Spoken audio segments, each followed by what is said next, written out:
നെറ്റുമോളെ, ആ പറഞ്ഞൊക്കെ ഓർമ്മയുണ്ടല്ലോ? എന്നെ ഇവിടെ കാണുമ്പോ നന്നായിട്ട് പൊട്ടിത്തെറിക്കണം നീ. അത് വേണോ ചേച്ചി? എടി, ഇതൊരു ആക്ടിങ് അല്ലേ?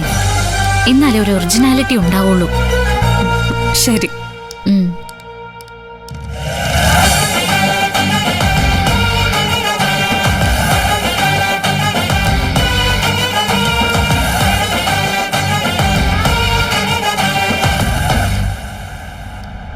അമ്മേ.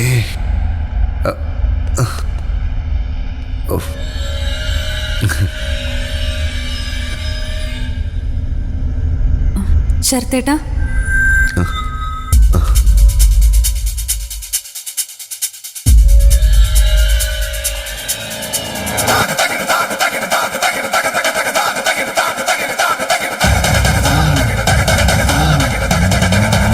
എന്റെ പുറകെ തന്നെ നിങ്ങൾ ഉണ്ടായിരുന്നല്ലേ? നിങ്ങൾ എന്തിനാ ഇങ്ങോട്ട് വന്നേ? ശരത്തിനെ കാണാൻ. അതിന്റെ ആവശ്യം എന്താന്നാ ചോദിച്ചത്. ഞാൻ വന്നത് എനിക്ക് അവകാശം ഉണ്ടായിട്ടാ. നിങ്ങളോ? അവകാശമുള്ളവർ മാത്രമേ വരാൻ പാടുള്ളൂ എന്നുണ്ടോ? വരണം എന്ന് തോന്നി. ശരത്തേട്ടാ, ഞാൻ ദേ ഇത് തരാൻ വേണ്ടി വന്നതാ. എന്താ എന്റെ വാക്കർ.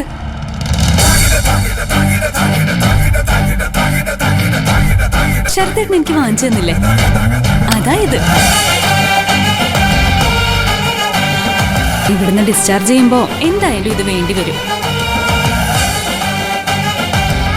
എന്റെ കയ്യിലുണ്ടായിരുന്നത് കൊണ്ട് പുതിയത് വാങ്ങാതെ രക്ഷപ്പെട്ടു അല്ലേ അമ്മ? അതെ. ഞാനിത് ഏതെങ്കിലും ആക്രിക്കാരന് കൊടുക്കണമെന്ന് വിചാരിച്ചിരിക്കുമായിരുന്നു. ഓരോരോ ഉപയോഗങ്ങൾ വരുന്നതേ. ശരത്തേട്ടാ, ഞങ്ങളൊന്ന് ഡോക്ടറിനെ കണ്ടിട്ട് വരാവേ. വാമേ. ഇവളെ ഇവിടെ തനിച്ച് നിർത്തിയിട്ടോ? അതിനെന്താ അമ്മ? ഇവരെ നമ്മൾ എന്തിനാ പേടിക്കുന്നത്? ശരത്തേട്ടൻ എന്തിനാ പേടിക്കുന്നത്? ഞങ്ങൾ പോയിട്ട് വരാം ശരത്തേട്ടാ. വാ അമ്മേ, വാ.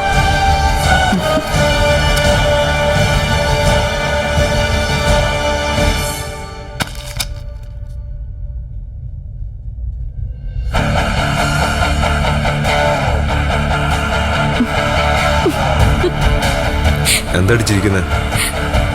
ഈ കിടപ്പ് കണ്ടെന്ന് ചിരിച്ചു പോയതാടാ. ഓ, എങ്ങനെ നടന്നിരുന്ന ആളാ. ഇപ്പോഴത്തെ ഈ ഒരു അവസ്ഥ കണ്ടില്ലേ? ഒന്നുകൂടി ഒന്ന് ഉത്സാഹിച്ചിരുന്നെങ്കിലേ ഇപ്പഴത്തെ കാലം കൂടി പ്ലാസ്റ്റേഡ് ആയിരുന്നു. അല്ലേടാ ശരത്തെ? എടി, ഇതിന് പിന്നിൽ പ്രവർത്തിച്ച ആരാന്ന് എനിക്ക് നന്നായിട്ടറിയാം. എസ് എ റൂബിയെ തിരിച്ചും മറിച്ചും ചോദിച്ചു. എന്നിട്ട് ഞാൻ നിന്റെ പേര് പറഞ്ഞില്ല. സ്നേഹം കൊണ്ടല്ല. ഇതിനെ ഞാനാ തിരിച്ചടി തരാൻ പോകുന്നത്. എന്റെ ഒരു കാലല്ലേ പ്ലാസ്റ്റർ ഇട്ടിട്ടുള്ളൂ.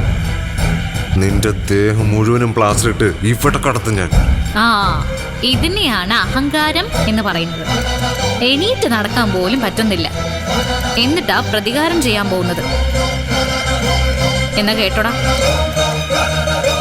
ഇതുകൊണ്ടൊന്നും തീർന്നിട്ടൊന്നുമില്ല. ഇനിയും ഇതുപോലുള്ള തിരിച്ചടി പ്രതീക്ഷിക്കാം. എന്നെ നീ പ്ലാസ്റ്റർ ഇട്ടല്ലേ കിടത്താൻ പോകുന്നത്?